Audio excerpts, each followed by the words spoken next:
shut down Thunderbird so you don't get any notifications. Hello! How's everybody doing? How's things? How's life? How's yours? How has your week been? What's everybody been up to? Welcome. Hello! How's things? I do believe you are first-ish. I do believe you are. Good, we're live. YouTube sending out notifications. Wonderful. Move that one. Okay, yes. Hello. How's everybody doing? How's things? I did something unusual today. I uploaded a car video. Wasn't really, well, it was a car video, but it was more of a tech review for a bit of car tech. Hey, they offered, and I said yes, so there you go. New video. Hello, Simon. How you doing, man? How's things? How's things? How's things with you?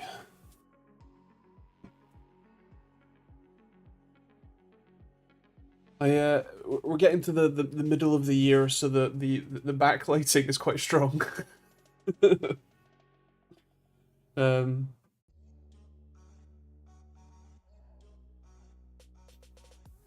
New blackout curtains do a good job though. Like you can't see the number painted on my window anymore. So that's good. And I'm working on a bit of an unusual video today, for tomorrow. It's a laptop, but it's a laptop from 2010. It's an Asus G53J, which is literally 2 inches thick at the back. Sort of a bit of a retrospective, looking at it from a modern context, seeing how it compares to a more modern machine. That was probably in the same sort of price bracket as well. It's kind of interesting. So yeah, I think it'll be interesting, and you'll see it tomorrow. And then I have a weirdly a security camera video coming out on Monday, but it's quite an interesting one, so I hope you'll enjoy it.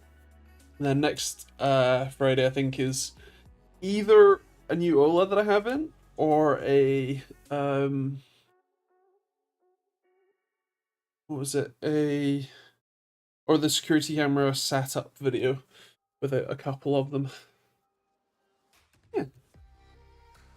Hello, Ish. Good old tax time down under, so went to the toy shop to buy a new tool. Now £1,000 later on the wallet. Nice. Fair.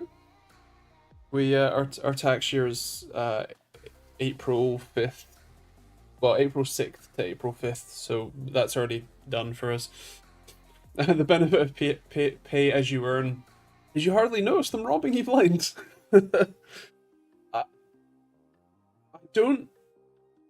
I don't mind paying taxes because it goes to things that I get value from. Like the NHS is something I get a lot of value from, and so I don't mind, paying for that. It does sting a bit more when I know that it isn't being as efficiently utilized as perhaps it could be, but yeah, I would rather pay tax than I would pay a private insurance company, because they would charge more for worse. See our friends across the pond for examples. Hello, John. How you doing? I like your cross-platform messaging. I am still kicking. I'm a bit better, sort of, maybe. Well,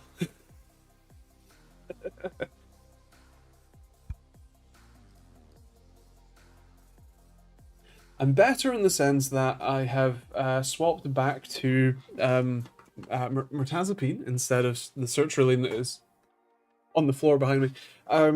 But I'm still very broken overall.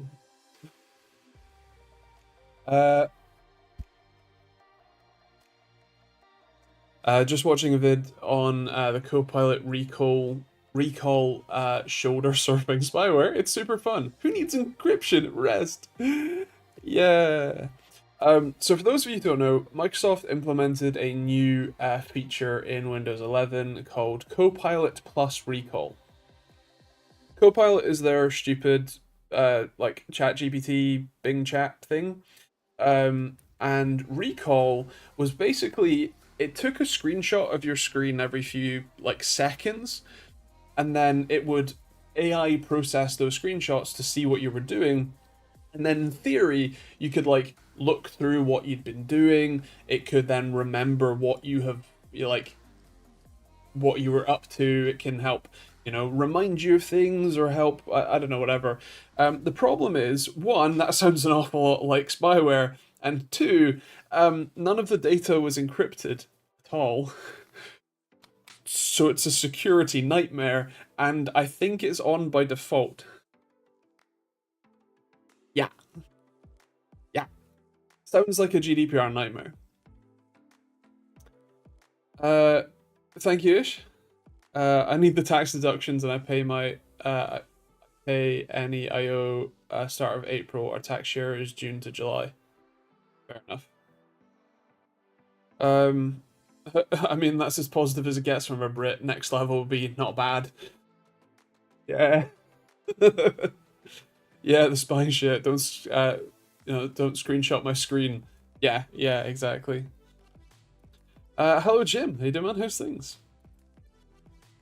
Has anybody been following the Computex announcements and news and things? I've seen a bit. As in when you turn it off, good old Microsoft Flash, and it's going to turn back on, even the tiniest background updates. Yeah, that's the sort of thing that I would have a script for to, what do you call it? Like, actively wipe from the system. Like, I would want to, in the same way that I have Cortana, Edge, and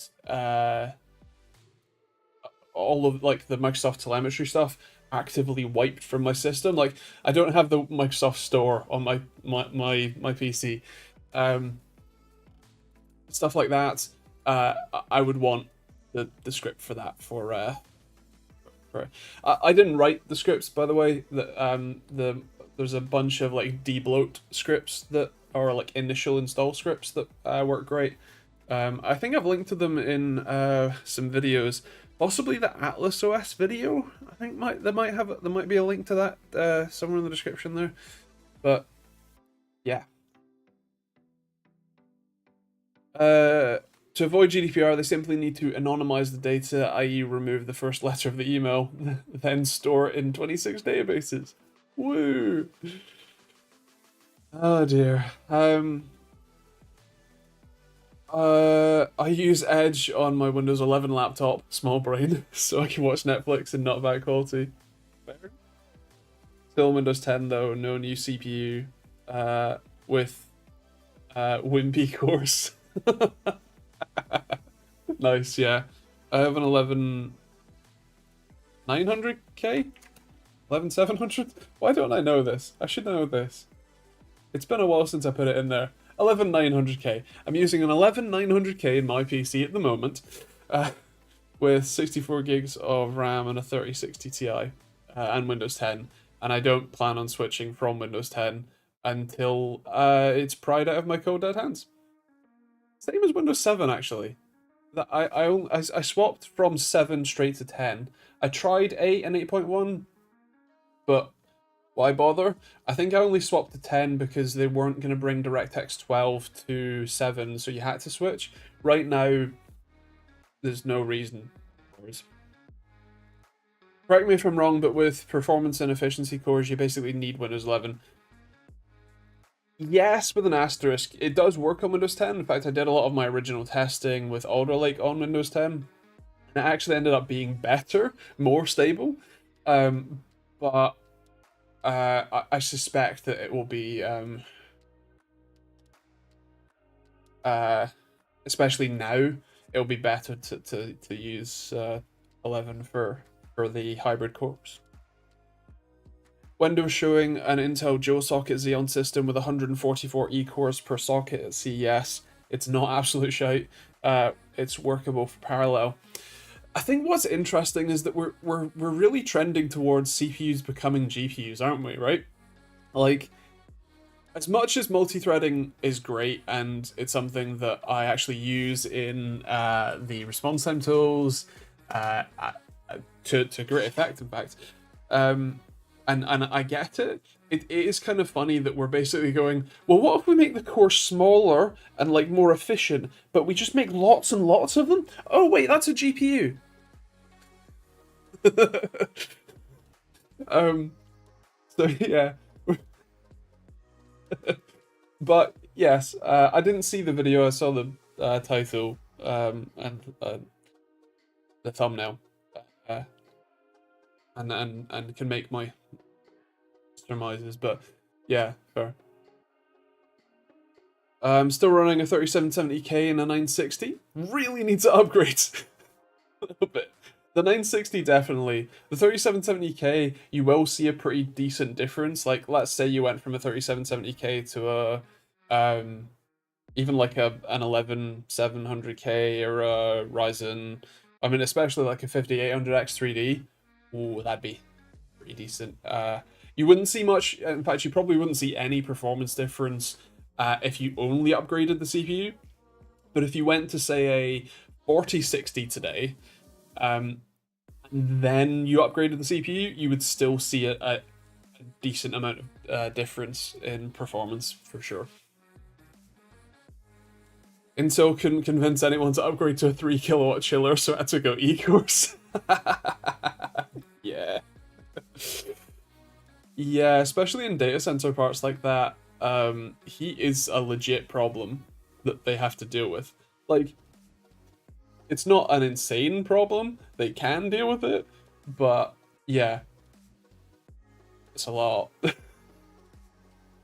Especially when you have AMD knocking on their door with like similar sort of power efficiency to the E-cores. Not quite, but it's kind of in the middle, and you still get 96 cores or 128 cores per socket, and they're full fat cores.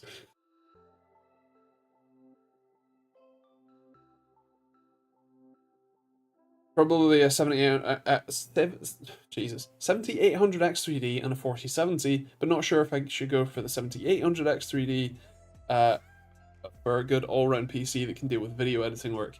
Well, my understanding is that the X3D chips are not necessarily as quite as fast with productivity work as the full fat ones, or like not full fat, non X3D ones. Although I think that's mostly due to the turbo behavior and like power limits, because the 3D Vcache is stacked on top. Realistically, I have an 11900K, which is an 8-core chip, if I remember rightly. The 10900K was 10 core, and then it got downgraded to 8 cores, but they were faster. Yeah, 8 core 16 threads, and I edit all of the videos in the channel, so it's fine. It'll be fine. Yeah, yeah. I went from a 50 900X to an 11 900K.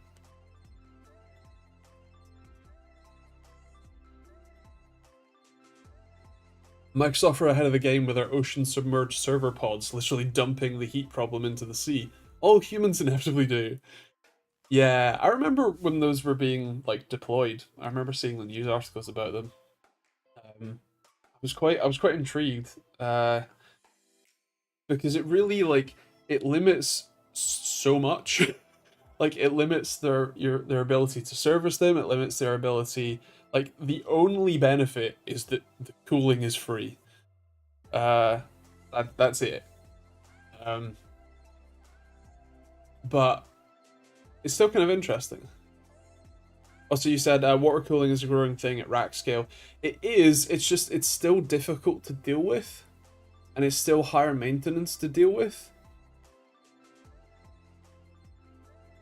And I can imagine if you are a data center provider, or you're the sysadmin picking which two Dell servers to go with to put in your rack. Are you gonna pick the one that has 128 cores like 400 watt per socket TDP, full fat cores, or are you going to go with the one that has 144 like efficiency cores, which might be like 350 watts per socket, but they're efficiency cores and you only get 20 more of them than the full fat ones? Just get the other one, wouldn't you?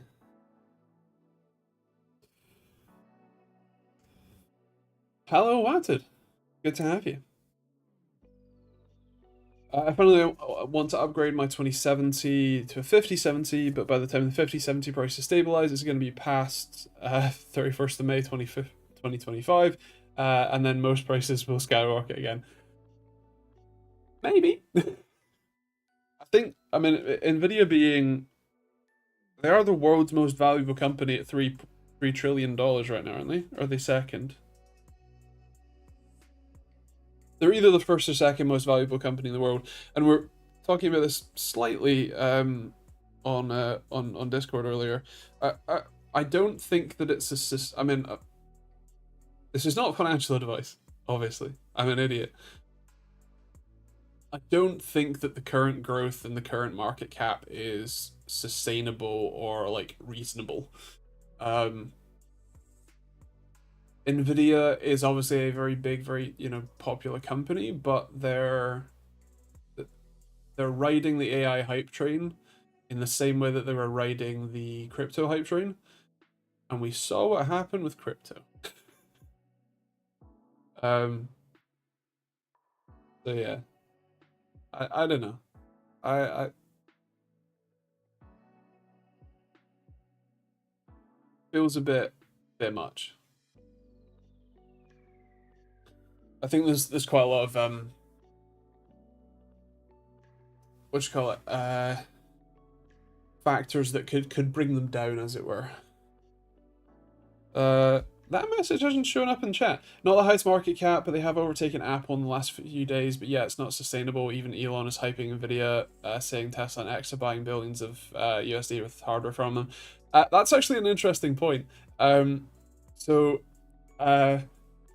there was a report this week that said that Sir Elmo has basically like is trying to use and like shipments from Nvidia as leverage to get his $56 billion stock payment plan passed from the shareholders, which the vote's happening now and ends on the 12th. And he has then rerouted what was Tesla's order of AI hardware to Twitter, basically, which I think is quite illegal. We'll see, but yeah, yeah. I thought I'd stop $800 ish, and now it's at 1,200 euros. Also, Bitcoin back up to 65,000 euros. Yes, it's a bit of a inflated market on many fronts, actually. Yeah. Nvidia's going to keep going for a few more years because they dominated the market, then pivoted to another. Looking at the keynote with pre-made AI tools off the shelf, looks like growth is still to come. To some degree, yes. I mean, the AI market is still somewhat in its infancy, and like we're still kind of at the point where people are putting the word AI on just about anything purely because it's popular. I think that tends to be part of its downfall, like the hype train's downfall as well, because like if you think about blockchain as a technology, everything was blockchain in like 2015, 2016, 2017. And then, market crash, no one cares, AI comes along, oh look, everything's AI now. I think AI has as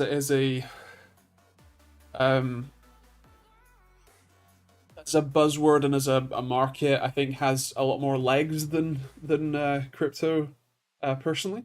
But I think that it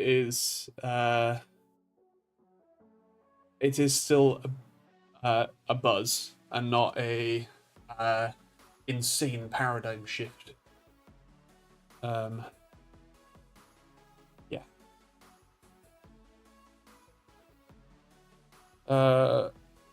The market is crazy at the moment because every company wants to fight to get the best AI product to beat the competition at any cost. Yes. NVIDIA keynotes. AI, AI, AI, more AI. And here's some AI. Meanwhile, AI doesn't exist. Grr. I really think the off-the-shelf things will sell with C-suite people who can't be bothered to dev their own in-house. I agree. A lot of it feels like a lot of them are chasing a use case, though. Which, don't get me wrong, C-suite still buys that, but I think that it is a we'll see where the dust settles in probably still a few years' time. Yeah.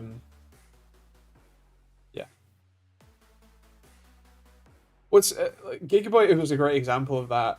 Their most recent set of laptops are called Aorus, like Gigabyte AI laptops, or like gaming AI laptops, whatever.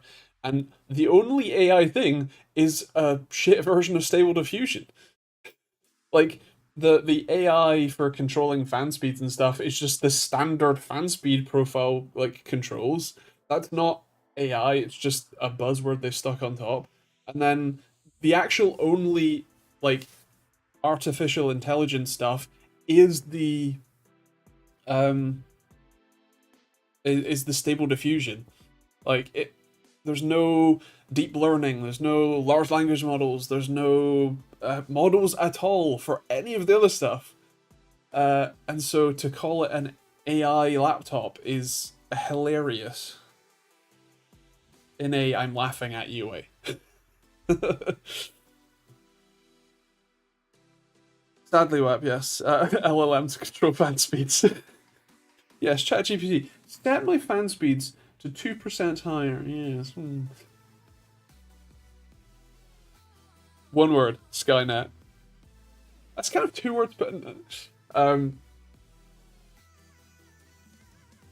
I don't think that we will have artificial general intelligence soon. I may be proven wrong, but I don't think so.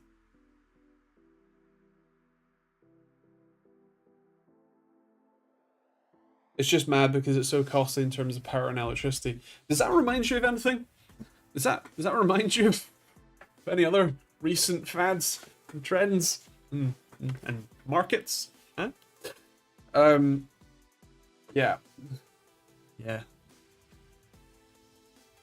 Well, I think again, the thing with AI products is the question is how did they get the data, and I appreciate that a lot of the more recent models have been technically legally acquired.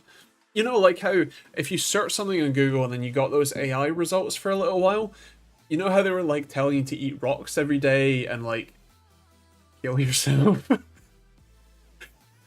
Well, it turns out that what was that? Add Elmer's glue to your pasta sauce to help thicken it. Those ones were all Reddit comments because Google paid Reddit $60 million for access to all of Reddit's data, which like cool, but also it's Reddit. Have you been on there before? um, yeah. AGI is just a meme. Presumably self-awareness and consciousness is the trick. At the moment, it's just generally skilled at many different subjects. Yeah, well, the concept of artificial general intelligence is to create an actual artificial intelligence that is, yeah, in some way conscious. You can ask it a question, and it's not just looking through a neural network of previously stored data, but it can actually create and infer and use logic to determine solution. And yeah, that's the meme.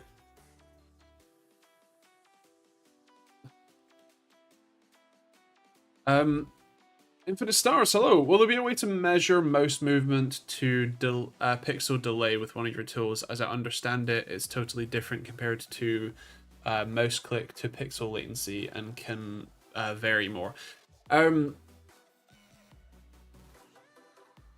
So the new tool, the new latency tool that I've actually just ordered some boards for, because I'm kind of running out of the... I have them in here. I'm running out of this design of latency tool. This board.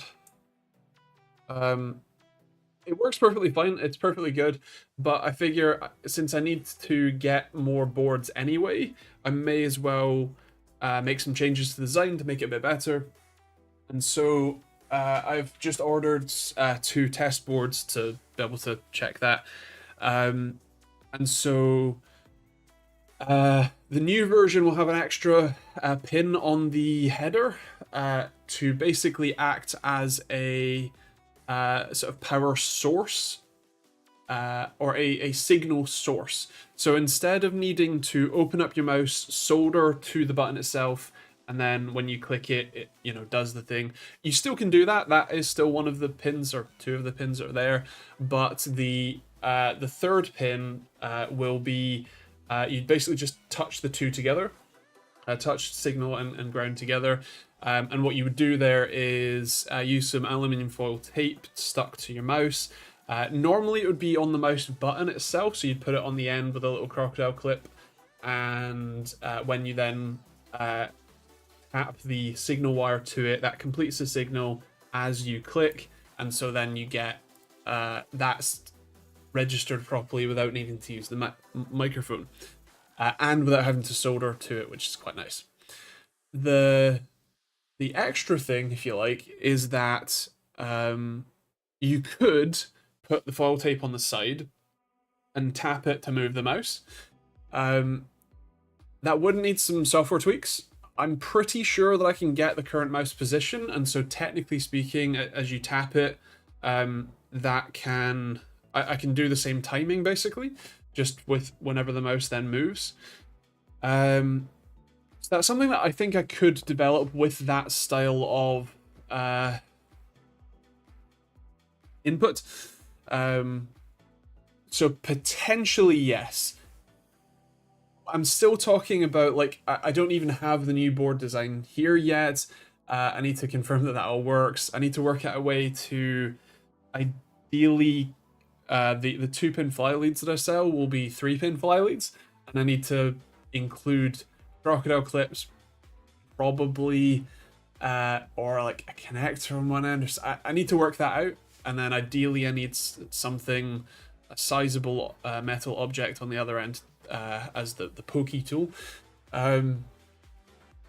So yeah, I've got some things to work out before I can say for sure that would be something I can implement. But I think that it's something I could implement at some point, ideally with the newer version of the tool. Coming soon, new OSRTT AI tool. We've joked about this before. No. OS AI tool. Oh god. Additional input. Well, I have kind of thought about doing a sort of like hub and spoke model for them, because like with this tool, like, it has a microcontroller on it, you've got a USB-C header, but if you want to then measure response times, you have to have the other one as well, swap the cable or whatever. In theory, what you could do is essentially have this as a little hub with ports available on the sides that you can connect different modules to, potentially multiple at the same time with multiple ports, I don't know. And then you can swap out, the response time module or the color module if I ever get around to making one. Or the latency module, stuff like that. In practice, that would mean that I need to rewrite all the software so that it all works together and design the tools, and it just sounds like way more work. Well, just buy the tools and use the appropriate software for each of the tools.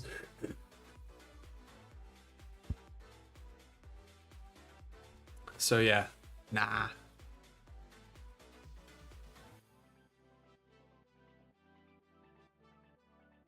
Oh dearish. Oh, yeah.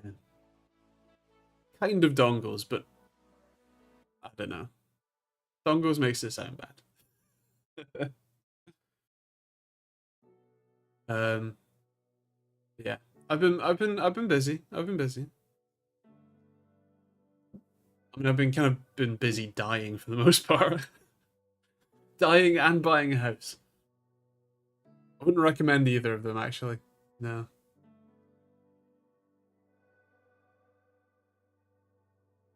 What other stuff was new at Computex? AMD CPUs, Ryzen 8000, and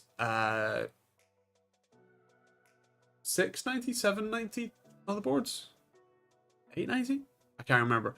And the new Intel Lunar Lake, which is still mobile, which I was kind of surprised to see that Lunar Lake, like I was expecting basically Meteor Lake desktop to be the next, desktop chips, but it looks like they're skipping a generation and going to Lunar Lake for mobile, and then we'll get is it Arrow Lake for desktop?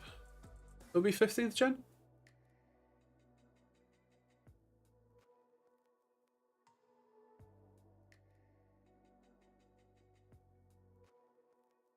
Expansion modules sound much better and non-Apple-y.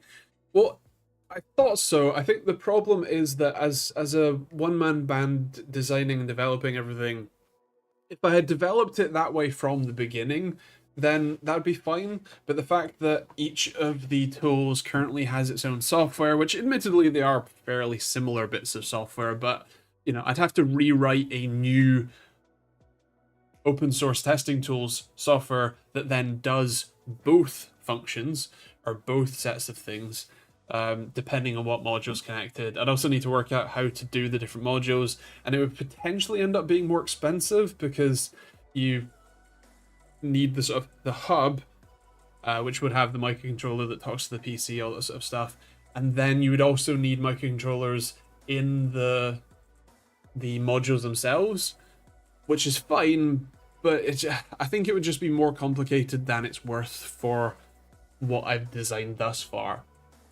If I had a bunch more like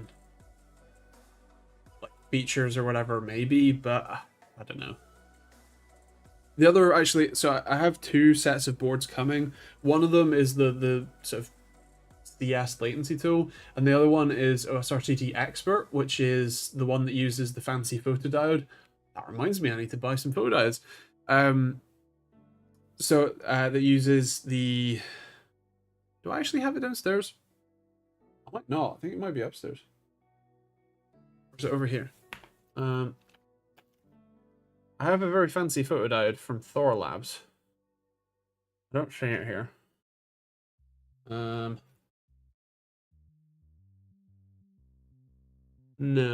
doesn't look like it's here. Well, I should probably work out where that is because I might need it. But yeah, that uses a very fancy photodiode, a 1 megasample per second, actually 16-bit analog to digital converter, and it's actually going to be it's based on an Adafruit Feather M4 instead of the 80-bit, so it uses a larger chip with a bit more I/O, although the same RAM. And I actually included the flash storage this time, which is handy. And so yeah, that is my plan for that one is to sell it in two ways. One of them will be just on the website. It's probably going to be ridiculously expensive, like £500, because it is a lot more expensive for me to like build. Second of all, it's a much sort of fancier tool. And third, because the other way that I'm going to sell it is with a calibrated photodiode, and technically I'm not selling it, but if you want the calibrated photodiode version, you probably want custom software to be able to test, like use it in a lab and test exactly how you want to test. And so I'm gonna, like, it as part of a sort of service contract type thing, I will I'll make whatever custom software you need for it, or whatever custom test patterns and stuff, and you get the tool for free. So yeah, that's kind of the plan for that one. I wanted to make a more professional sort of like lab grade tool. Going to Sandbox VR next week for the new company. Drinks, food, and custom VR games just for the venue. Nice. VR in a sandpit. Nice. Enjoy. Let us know how it goes. Let us know if it's something we all need to be visiting.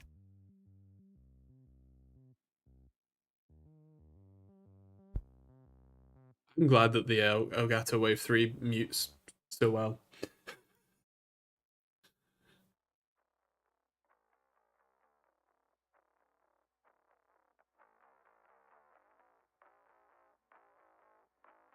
Oh dear. So yeah, that's mostly what I've been up to, besides the whole dying part.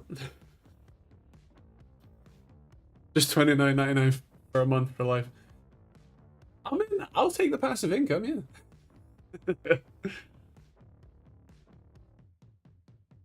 No, I think it depends on the company and their requirements. You know, like Apple is a repeat customer of the tools already, but if they want me to make a macOS version, it kind of needs to be high enough that I can afford to buy a MacBook to then write the software for. Maybe that can just be included as a deal, you know? Couple grand a month, but you've got to give me a MacBook to write the software.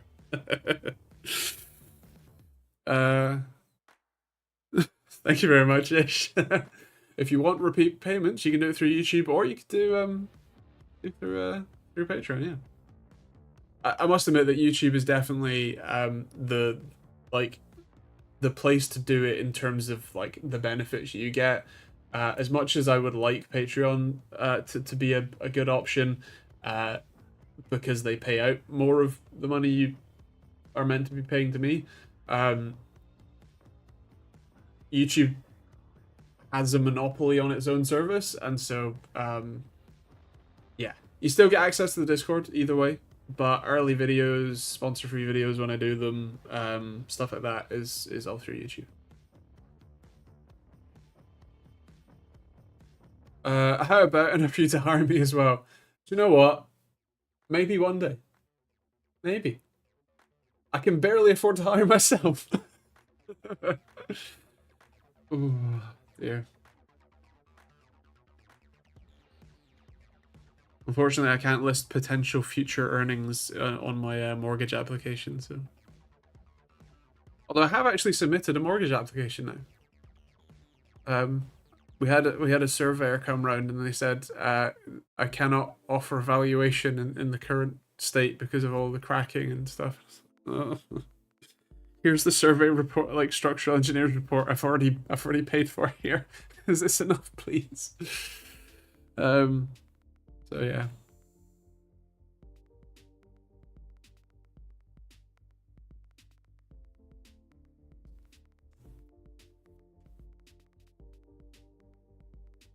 I'm liking the job opportunities available there, Luca. Good, good.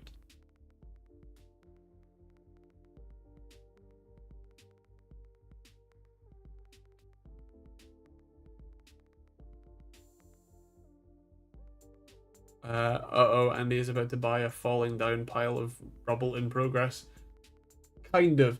So this is a Victorian house. It's from like 1890-ish, we think. In fact, fun fact, the house predates sewage. We have a like cesspit well in the garden. I think I mentioned that last week or a few weeks ago. But the problem is that the Victorians were building the houses for efficiency. And so all of the joists, all of the wooden structure runs front to back rather than side to side. So that's the exterior like alleyway wall, that's the shared wall, that's the front, that's the back. And it all runs front to back. And so that exterior wall is not tied into the wooden structure and therefore to the other side at all. and so it needs strapping to basically tie the wooden structure into the two exterior walls, or the shared wall and the alleyway wall, to basically pull that one back in. It's not a big deal. I think it's a couple of grand, maybe like 5 at most, to get it all fixed. But realistically, it's not a massive deal. And it's not subsidence, which is the key thing. We don't need underpinning. It's not like 20 grand worth of work to get it fixed. It's like 4 or 5 at most. In fact, we've had a quote for 4 already.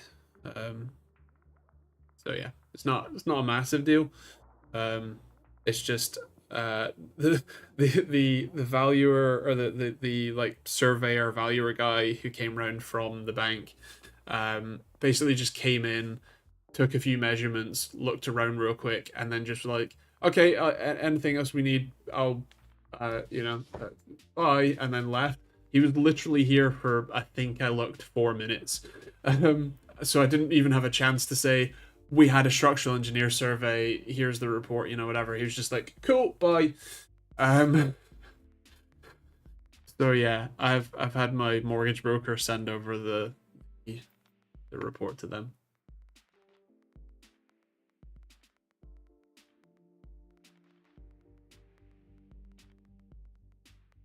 They also need .NET developers at my current job. I know .NET. It's terrible, but I know it. I had to laugh. Was at shop talking about how hard it is to find mechanics. They were saying the same about someone to scan items into the computer. How hard is that? Are you kidding me? I mean, it's not that bad. They're paying like 70k for .NET devs. Damn, do I need to change career? Even with the tax, that's still probably like 2 or 3x what I make. Hello Joe. How you doing, man? How's things? How am I doing? Better, in the sense that my mental health meds have re-stabilized. I've just gone back to the old ones, so it's fine. But I've also not pooed in 3 days. I picked up some new laxatives today. It's a form of sugar that like draws water out of your body. It's weird, but we'll see how it works.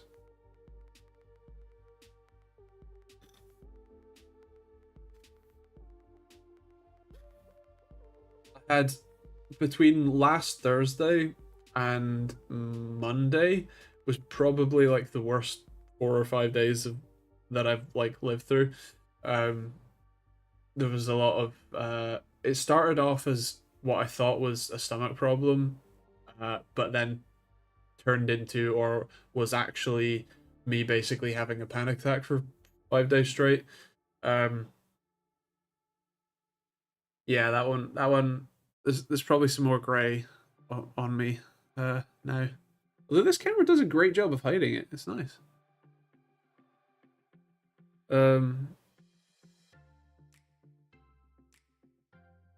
Hey, they're paying 60k to. They're paying 60k to scan stuff. I mean, that's not bad either. Need to develop a new stomach. I'd love to. I'd love a new body, actually. Yeah. Different body, new body.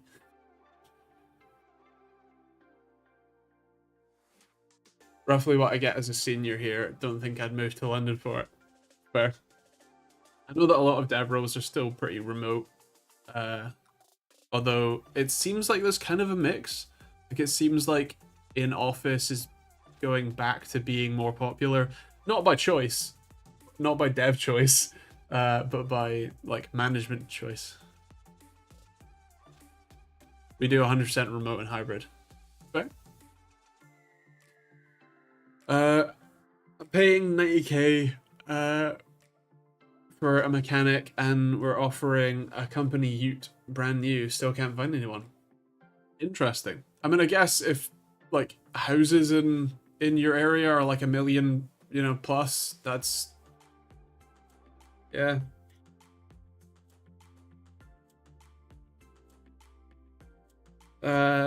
Glad that your antidepressants are helping at least. Silver lining of a bad situation. Now you can be slightly happier about it being broken. Yeah, yeah, yeah, no, yeah. Oh dear.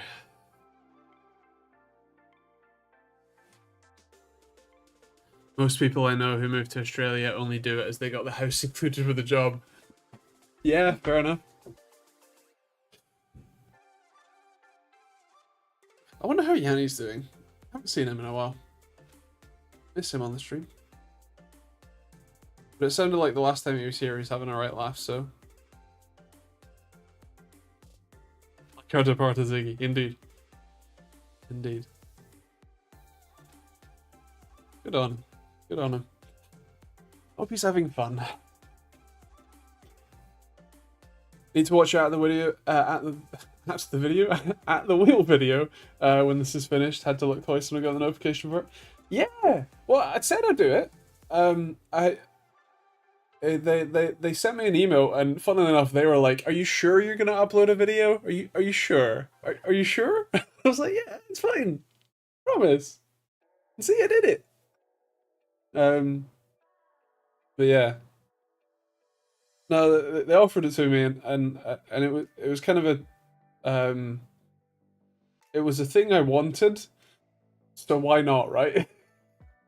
And it legit is staying in my car now. Like that will not leave my car, except to be plugged into other people's cars, which are broken as well. I still have VCDS. I still use it, and for certain things, I still prefer using it. But for like diagnostics and like basically dealership level diagnostics in a handheld device, like in a standalone device that I can keep in the car at all times, it's great.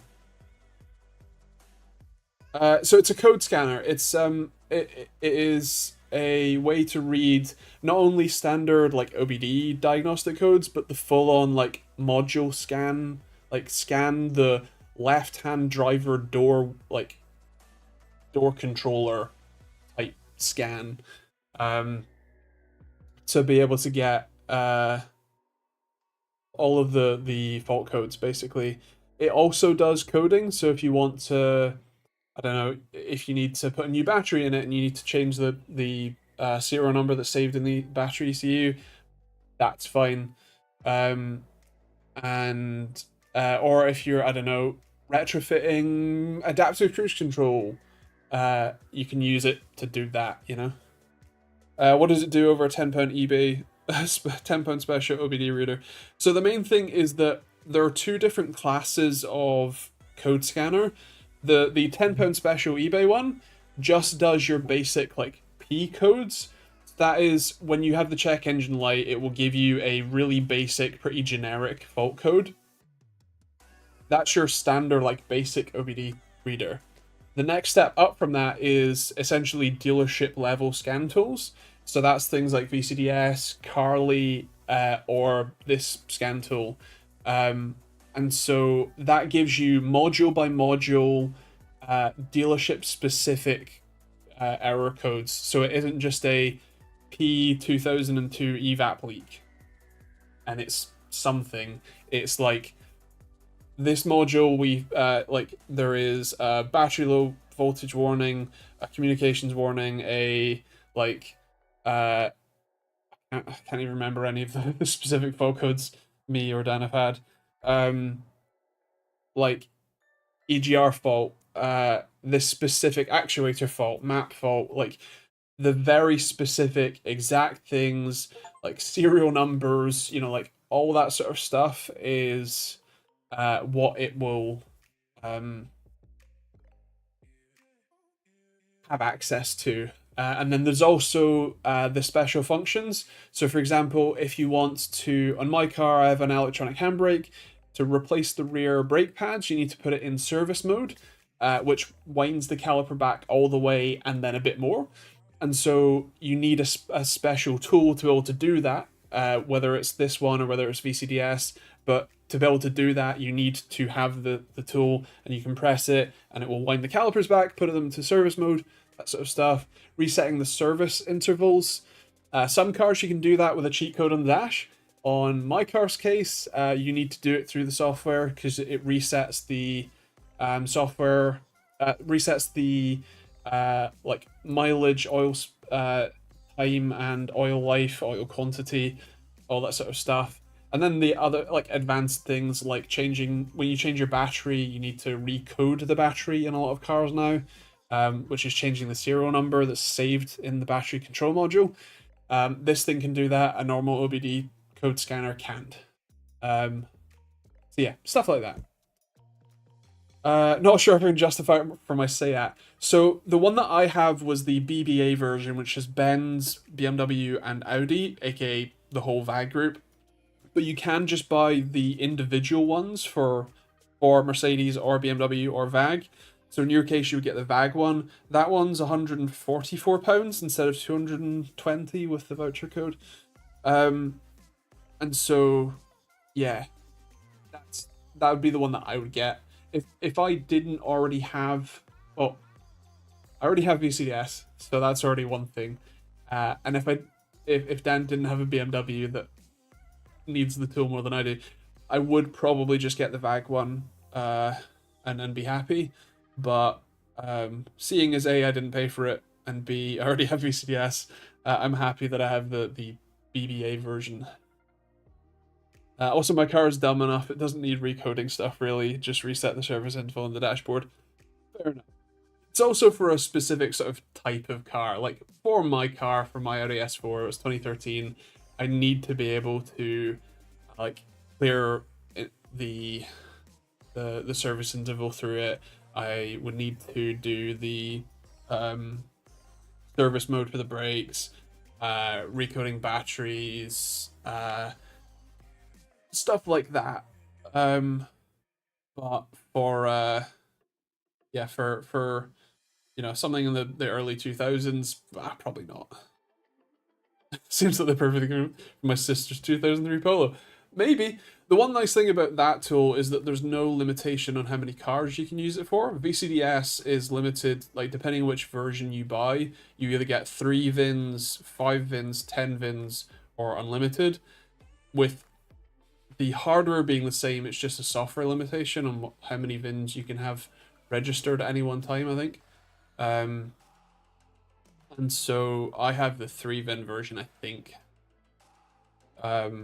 Whereas that launch scanner, that is you can use it with anything basically. Anything that it has software for, it will work. And you can buy extra manufacturers from the store if you want them as well. If you end up needing them, you know, swap cars that isn't a VAG car or isn't a BMW or a Mercedes, whatever, you can just buy the manufacturer there. It's kind of handy. The screen's tiny though. Like my Snap-on OBD scan tool. Yeah, it's pretty similar to the very expensive ones, which is the cool thing. It's a lot smaller screen. It's like you get what you pay for, but it still does all the stuff, so not bad. Only $7,000 when I bought it a few years ago. Yeah.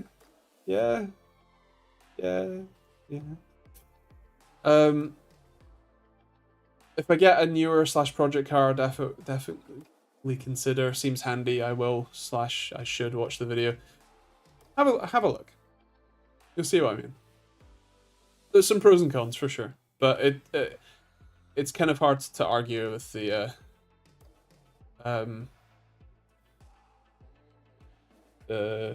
what you call it, the value proposition. Bright. I did see the news actually. It's still, so the news is that researchers have found a potential cause for inflammatory bowel disease, which is essentially the thing I have just been diagnosed with. It's good to understand it. There's still I would say more to understand in then how we can actually do stuff with that information. But yeah, understanding it is a very good first step, if nothing else. I've never spent anywhere near £7,000 on any one thing in my life. I have spent that once on my car. I spent 16,000 on the car, and I'm going to be spending 70,000 on the house. So, yeah, I will. After that, we'll see. Maybe, probably more cars at some point. Almost certainly more cars at some point. Yeah.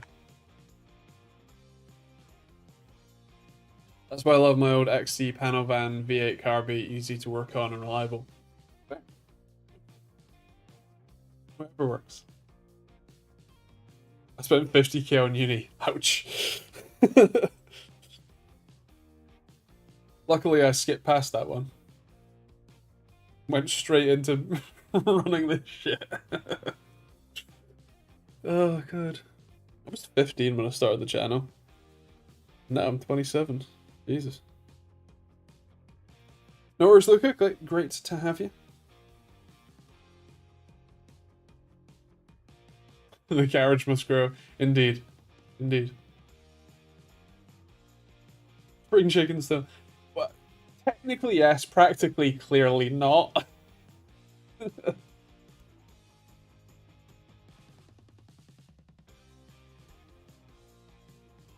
Spend 50k or borrowed / assumed 50k of debt to start off life.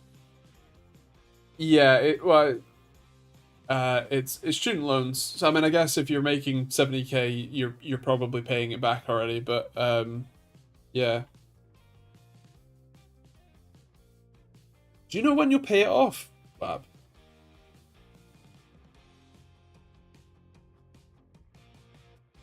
It's okay, the government gave me 12% interest on it in 2020 to 2022. Ouch. Oh. Oh.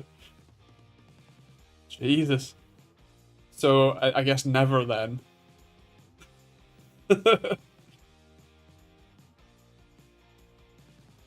Because my wife also went to uni. I think she logged in the other day. So, she... it is unlikely she will be even starting to pay things back anytime soon. But yeah, she's never paying it back. Like it's getting till she's 50 and it gets like cut off before that happens because it's already 70 grand to pay back. I think 65, 70 or something. 9,000 a year, plus some of the loan for living expenses, I think. So yeah, it was about 50 grand when she left, and that was a couple years ago. And yeah.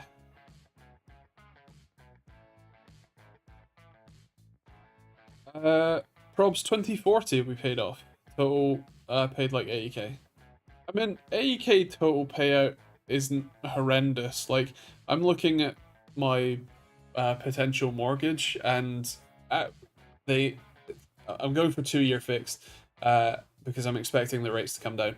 But the if you forget to do anything, it goes to a default 8% or 8.5% rate or something, like almost double the interest.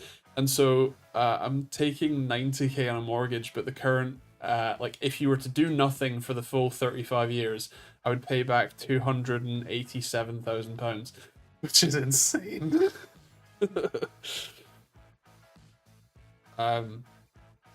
Tech question for once, though. Nice. What is the new Cam 2 RAM exactly? Seen it popping up here and there, but not really looked into it yet. So Cam 2 is a new format for low profile, mostly laptop memory. So basically, laptop RAM has been in the form of SODIMMs forever. If you want removable, or if you want low power RAM, you have to go for soldered RAM, which sucks because then if you ever need to upgrade the RAM later, you can't. The way that Cam 2 works is basically you have, instead of having like even with normal RAM, you've got those fingers, the gold fingers along one edge, and you like pop it in. Cam 2 has pads on the back side of the board. There is then a very thin, basically like double spring type bit of plastic bracketry, essentially, that goes onto pads on the board. And that then gets sandwiched together with some screws to hold it really low profile, so it's almost as low profile as soldering. You can also use low profile RAM, low power RAM, sorry, but it's still upgradable. You can still undo those screws, pull a module off, and put a new module on. So it basically takes the benefits of soldering your RAM and the benefits of upgradable SODIMMs and kind of combines them together. Now, there are some motherboard manufacturers, mainly MSI, I think, that is offering at least one board that has Cam2 modules on a desktop motherboard instead. It's kind of an interesting concept. I don't know if it really works. We'll see if it pans out. But yeah, basically it is a new lower profile, lower power, upgradable memory standard and design, or form factor is the word I'm looking for, that crosses the benefits of soldered low profile, low power RAM with upgradable SODIMMs. It's more about efficiency and performance. Yeah, well, it's more about packaging and efficiency.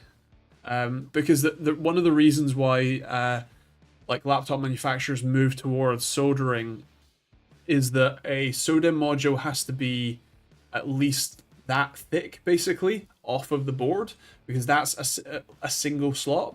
And generally you want the dual slot ones, which are that thick. Whereas Cam 2 is like, okay, been shaking a lot, like that thick, you know.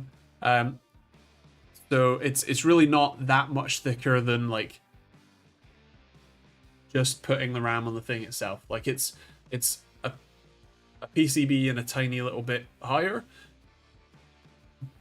but it then means that the laptop manufacturers can more easily do different SKUs, so they don't have to then manufacture the i7 with 16 gigs of RAM and the i7 with 32 gigs of RAM and the i7 with 64 gigs of RAM, and have stock of all three of those different motherboards. They can just have the i7, and then they buy in some RAM, and then when it gets fitted together, it just plop, plop, screw, done. Yeah. So not really like something to replace traditional DIMM memory then. It replaces traditional SODIMM memory. I kind of doubt that we'll see it be replacing traditional DIMM memory on desktops. I don't think that it's a particularly necessary format change for desktops. I don't even think we would see it in the server space. It takes up a lot of footprint on the board compared to the standard, DIMM slots, and especially for server stuff. I think the density that you can get from that would highly outweigh the essentially just the space savings that you get from Cam 2. I think MSI has only done it on the desktop because they can and because it's different. And because they already have a laptop division that will be using Cam 2 anyway, so they already have designs for it, so I guess why not? But yeah, I don't think that it's going to be a desktop thing. It's really just laptops. And it's a very, very good thing for laptops, I should add.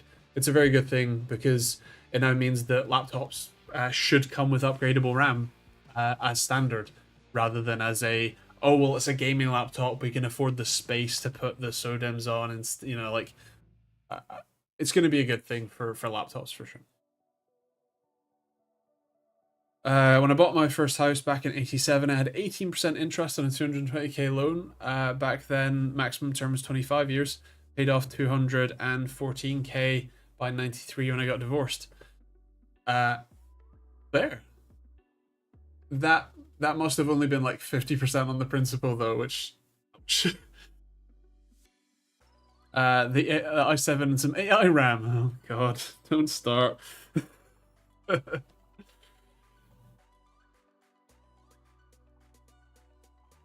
Is it essentially like NVMe form of RAM? Kind of, yeah. Although it's, well, yeah, sort of.